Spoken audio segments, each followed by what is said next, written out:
Hello, everyone, and welcome back to the SBK Betting Podcast, where we're right in the middle of Glorious Goodwood week, which has not been so glorious. And more on that because it really has shaped things over the last few days, and it might just change things a little bit more. But we are going to be previewing the big betting race of the week, which is the Stewards Cup, and anything else that Tom and Ross are looking forward to seeing over the course of the weekend. But we should do, at this midway point, we're recording on Thursday, 2 days down, and reflect on the drama, because it has been dramatic. The opening day of Goodwood, we saw the Goodwood Cup won by Quickthorn and Tom Collins, who stole a march out in front, and he set his own fractions and won with consummate ease. And avid listeners to this podcast will know that Ross and I were keen on his chances against the market leaders.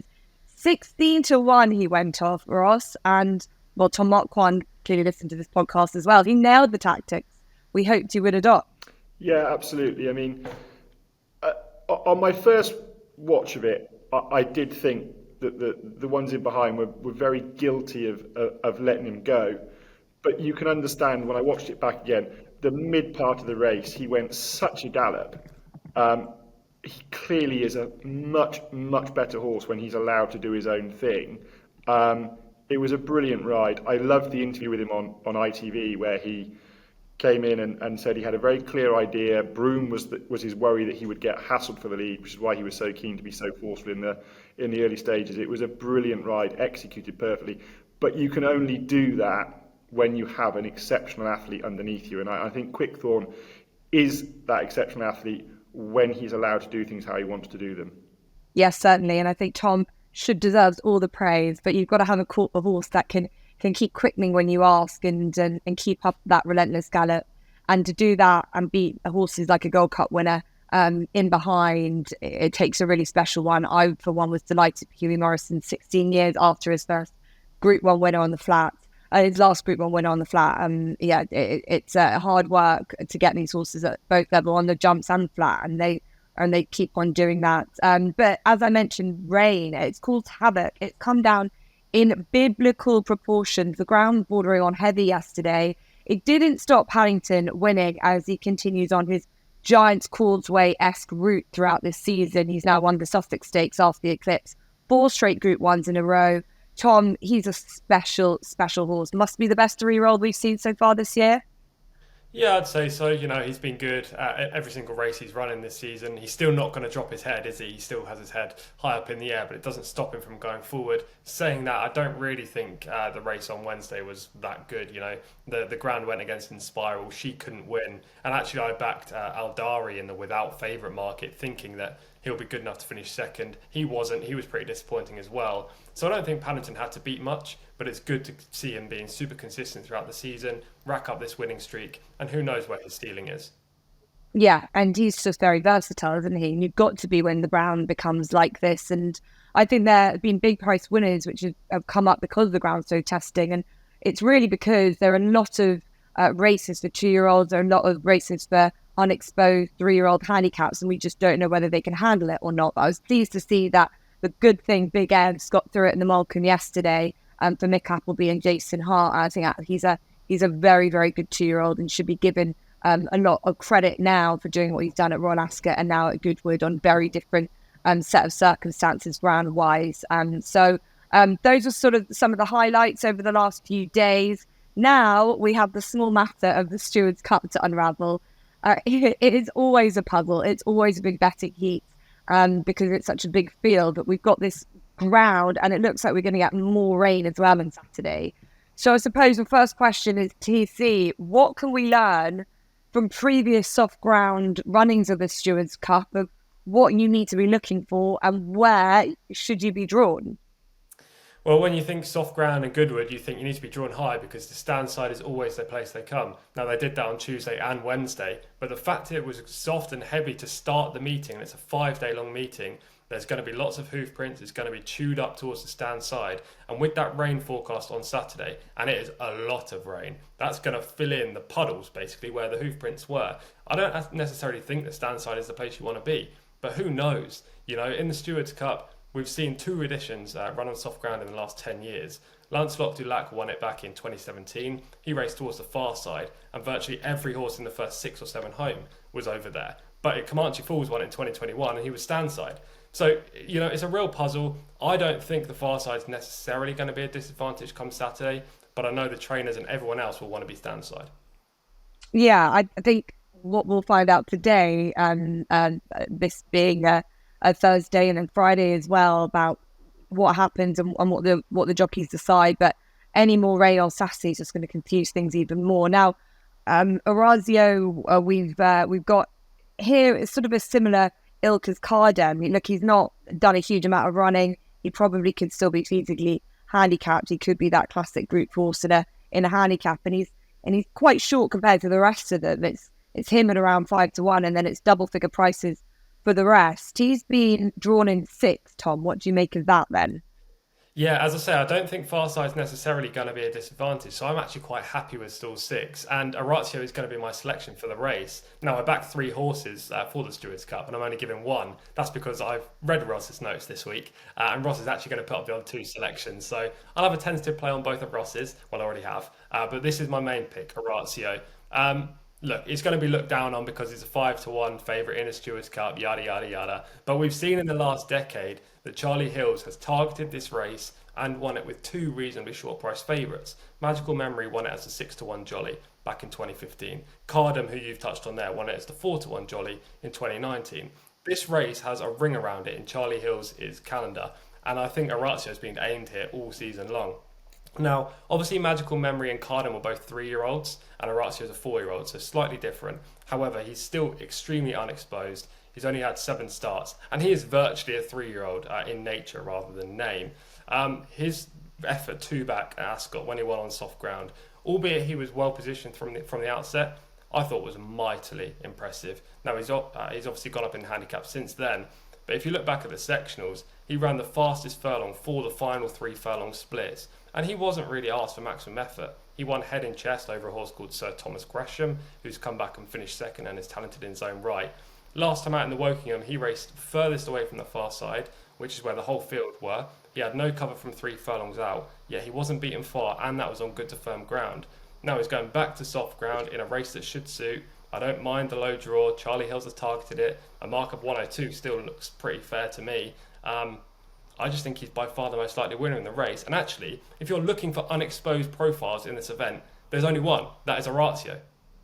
So I think he's got exactly the same profile as Cardem, but bar being the 3-year-old, really. He's so didn't lightly raced, and Caravaggio himself as a horse really loved deep ground. So you have to think that Orazio is the one. He's just Jim Crowley's going to have to work out if for any reason that low numbers does end up being a bit of a disadvantage. Jim Crowley will just have to work its way around, but that's probably the only chink in his armour, isn't it? At this stage, he's still got quite a nice racing way. I think he deserves to be a favourite, and I think that potentially that price is going to get even shorter than 5-1. Do you reckon on the day? Yeah, I think so, because he's just the obvious improver in the race against exposed handicappers. Obviously, some of the rivals against him have come down their weights and they're well handicapped now. Some of them have been running on good to firm ground, and now the switch back to soft should see them improve. But at the same time, Orazio is the only horse in here that I think is actually group calibre. And yes, the far side may not be the place, but we don't know that because so far the first 2 days, obviously as you've touched on, we're filming this before racing on Thursday, they've literally come stand side with the odd horse down the middle. No horse has gone far side, so I don't think it's necessarily a negative. It's just an unknown at this stage. Okay, yeah, it's intriguing because Orazio obviously 6th in that Wokingham behind St. Lawrence, but you've got horses that ran better than him seemingly. The likes of Apollo 1 was ahead of him, One Lepan ahead of him, Mum's Tipple ahead of him as well, but they probably all kind of faster ground type of horses, whereas Orazio ran well despite maybe the ground not being to his liking. So that sort of shifts your attention away from why you should be following those. Ross, do you think it's as simple as unexposed horse versus a lot of very sort of kind of know where they're at sprinters that sort of run against each other week after week? Yeah, I mean, I think it is. I think it's very easy to make a case for Orazio. But I think if you can make a case for him at 5-1, at 3 times the price, I think it's fairly easy to make a case for Mr. Wagyu. And so he's top of my list. He was just a head behind in the Wokingham. gets a £1 pull for what that's worth.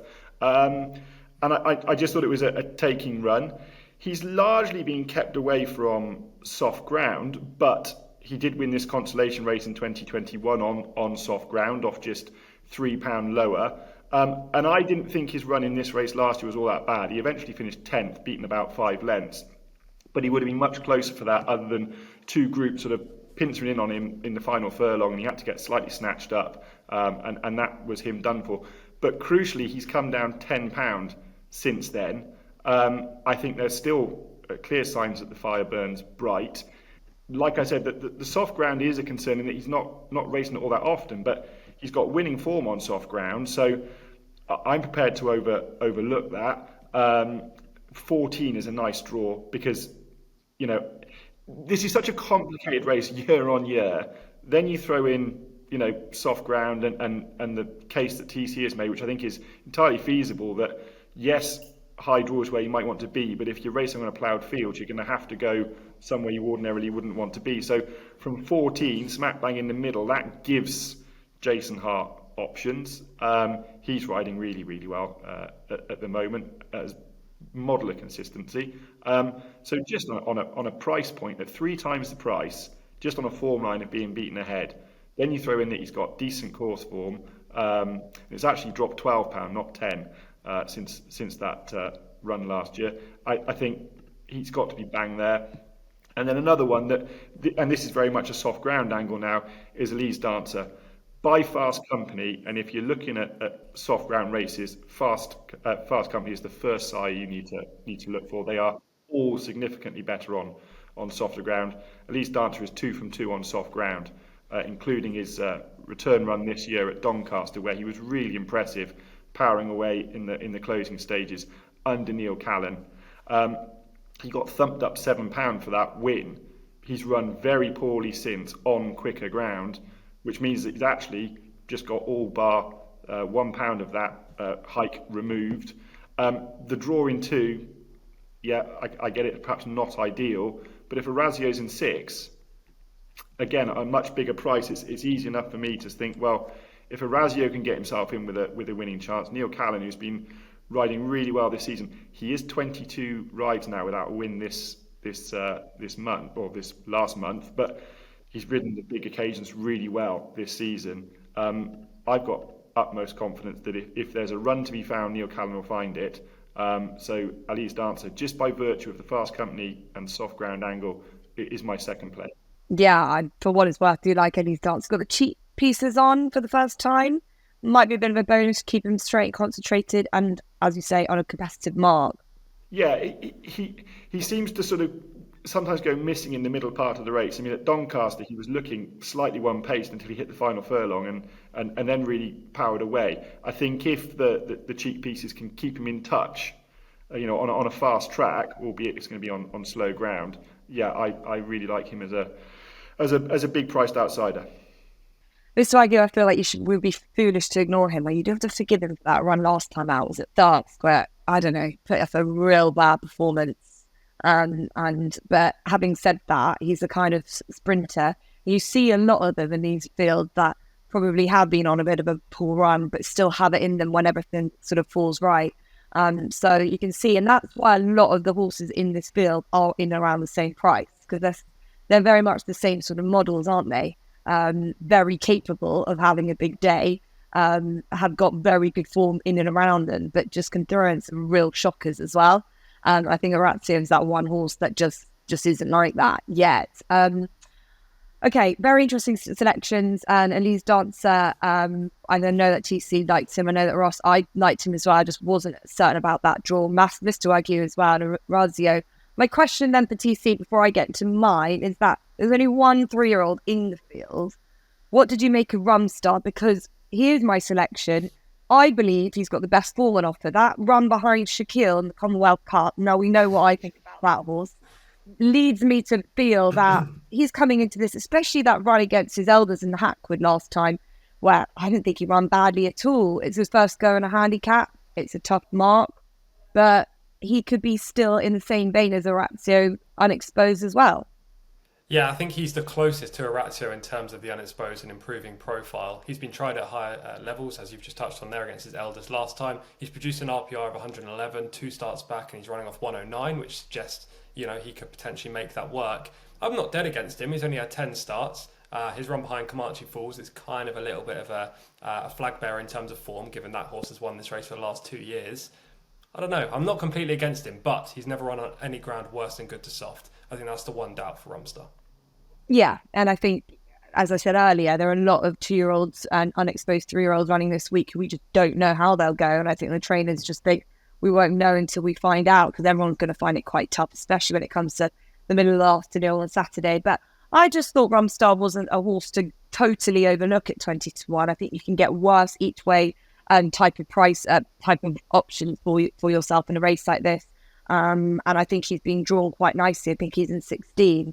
Which, I still, although have listened and taken into account TC and Ross's thinking about the draw, I still would want to be in a higher number than a lower number. So Rumstar for me, just with the best form he's got on offer from early on in the season in group and pattern level, I just don't think he should be overlooked at all, and was a winner on this during this week last year in a nursery at a big price as well. Okay, so Rumstar for me, and then the other one I'm going to just throw in there is Spanish Star. Loves Goodwood. I think it's 4 wins he's got here. Always runs his race at Goodwood. He might be just slightly vulnerable nowadays, as a handicapper might have just got the better of him, and seemingly at his best maybe over 7, but 6 furlongs on good to soft shouldn't be too much against his liking. So again, another one, again, 20-1. I'm happy to just take a little bit of a swing at. I think you've got to keep your options open for the Stewards Cup, which, as we know, is always a real puzzle. But we've given you our thoughts. Ross TC, there's plenty of racing in and around the whole week. There's Galway, there's good racing everywhere. There's like Newmarket's the only card that doesn't have soft ground. It seems to live in its own little wonderland where it hasn't got any of that soft ground, which might be a benefit to some good ground seeking horses. TC, I'll come to you first for your nap and your next bet. Yeah, my nap is actually going to come at Newmarket in the 3:15, a horse called Intenso. This isn't the best 1.5 mile handicap that you'll ever see, and it looks a really good spot for John and Thady Gosden's 3-year-old. He's a big, scopy, grey individual who doesn't do things that quickly. He's an out-and-out galloper, massive unit of a horse. But I thought he ran pretty respectably at Chelmsford 27 days ago when he stayed on nicely into 3rd. The step up 2 furlongs will definitely suit. The uphill finish at Newmarket will also suit. And his mark of 87 looks pretty fair. So Intenso in the 3:15 at Newmarket is the nap.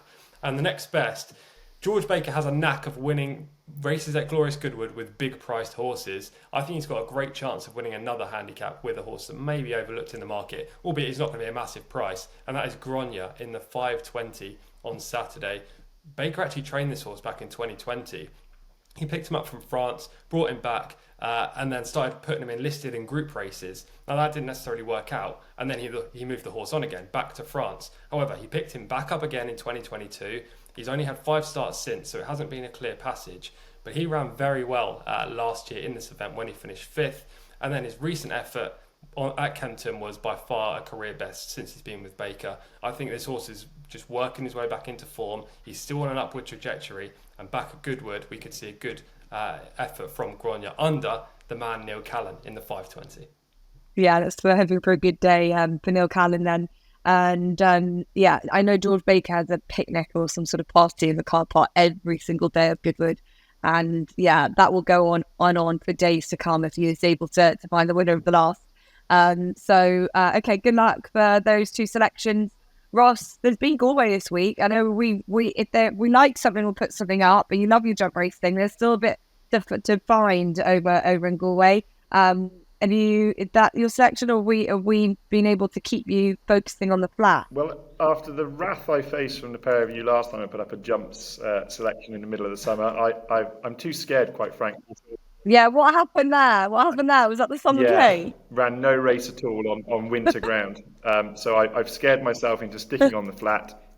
I've actually got 2 2-year-olds. So the nap is in the 2:05, the nursery from Newmarket, and it's the Michael Bell train mirroring. who ran a really nice debut at Yarmouth over 5 furlongs. Just looked to lack a bit of a gear change at the end, but in behind Born to Rock, a very smart 2-year-old of Eve Johnson-Houghton's. Then went to Kempton over 6 furlongs and just ran no sort of race at all. I'm prepared to think that was just handling Kempton on the all-weather, and then went back on the turf, back over 5 furlongs again at Ripon, and ran really well, finishing third. Again, just looking to lack that gear change for a 5 furlong horse inside the final furlong. Ups to 6 furlongs now on nursery debut, off a mark of 70.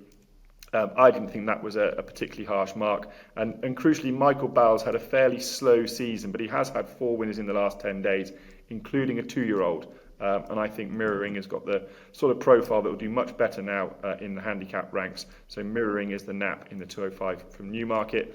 And then back to Goodwood and another 2-year-old, and it's Devil's Point for David Munizier, who was very slowly away on debut at Sandown, sort of fell out the stalls.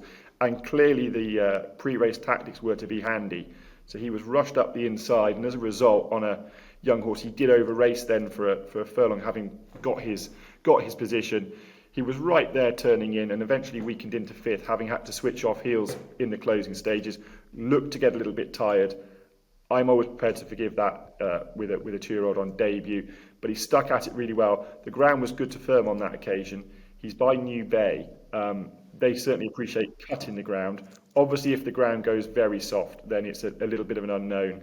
But I just thought he was a smart horse, and that race at Sandown has worked out fairly well. The third horse has won since. The second horse was placed again, but in what I think is going to work out as a very good novice contest at Newbury. So Devil's Point is the next best.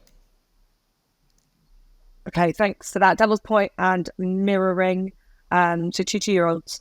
And I'm going to keep up that theme as well, because I do like a 2-year-old at Newmarket, and I also have a selection over in Galway, just to keep any Irish listener knowing that we do like to follow our racing, but it is impossible, as always, the Galway Festival. But my nap comes over there for the 5:25 on Saturday. A horse called Band is a horse that I followed pretty relentlessly, a horse of Joseph O'Brien's, and Band has been unlucky, really, that she's just bumped into some really nice and probably more unexposed horses in maiden company, and then was able to find her winner at Ballinrobe back in the middle of July, so only 12 days ago, and is coming in off in a handicap for the first time of a mark of 78. Joseph O'Brien's having a good run of things and throwing everything in, as everyone is, at Galway, and I think this daughter of Ulysses will be able to run a big race for them off quite a nice racing weight. So that's Band in the 5:25 at Galway. And then at Newmarket, a filly called Bourgeoisie for Richard Hannon and Jamie Spencer's on board. She really took the eye at Newbury last time on good ground, when she was just a nose behind Betty's Bay, who probably just had first run.